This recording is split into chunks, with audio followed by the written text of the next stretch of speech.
3/x-2 is less than 1, then x equal to what. x का value हमें बताना है, तो इसके सोल्यूशन से हम समझते हैं कि x का वैल्यू क्या हो सकता है या क्या होगा। तो हम लिख सकते हैं 3/x-2 लेस देन 1, ये गिवन है। दैट इम्प्लाइज इस वन को हम LHS साइड लेकर आ जाते हैं, क्योंकि बेबी कर्व मेथड यही कहता है कि सबसे पहले आप RHS साइड को 0 बनाइए। तो 0 बनाने के लिए हम RHS साइड के 1 को LHS साइड लेकर आ जाते हैं। तो हम लिख सकते हैं 3/x-2 -1, 1/1 लिख सकते हैं, is less then 0। That implies 3 LCM हो जाएगा हमारा क्या, x-2, यहाँ पे -1, ये मल्टीप्लाई हो जाएगा, x-2 is less then 0। That implies 3 - x + 2 upon x-2 is less then 0।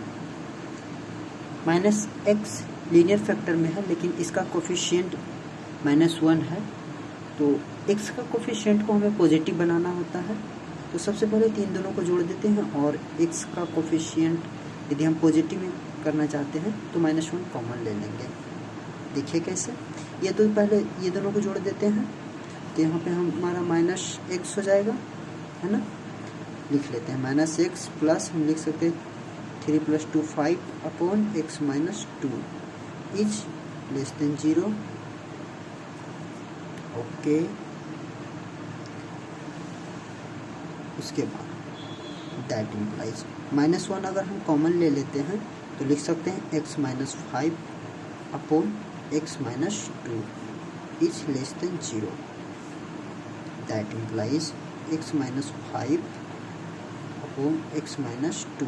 इस -1 को अगर हम LHS साइड से RHS साइड डिवाइड करेंगे तो इनइक्वालिटी का जो साइन है वो रिवर्स हो जाएगा।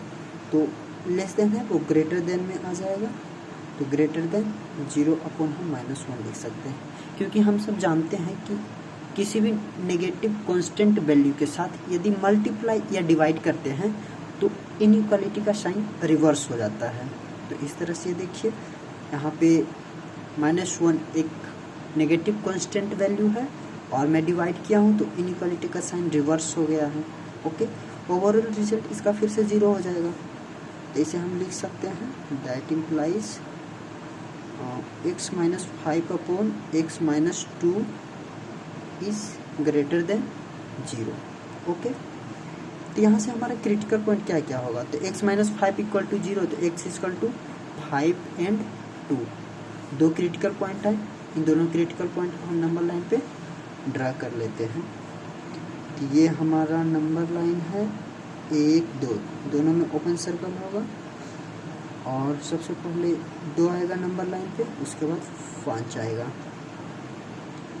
x का वैल्यू अगर 5 से बड़ा लेंगे तो पॉजिटिव नंबर में हमारा ओवरऑल रिजल्ट आएगा, और 2 और 5 के बीच में कोई नंबर लेते हैं, x का वैल्यू अगर 2 और 5 के बीच में लेते हैं तो ओवरऑल रिजल्ट हमारा नेगेटिव में आएगा, और यदि 2 से आप छोटा कोई भी x का वैल्यू लेते हैं तो ओवरऑल रिजल्ट पॉजिटिव में आएगा।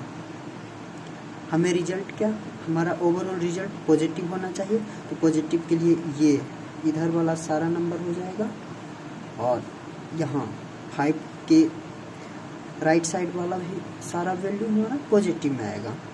इस तरह से हम कह सकते हैं कि x बिलोंग्स करेगा -∞ से 2 ओपन तक, यूनियन ओपन 5 से लेकर ∞ तक।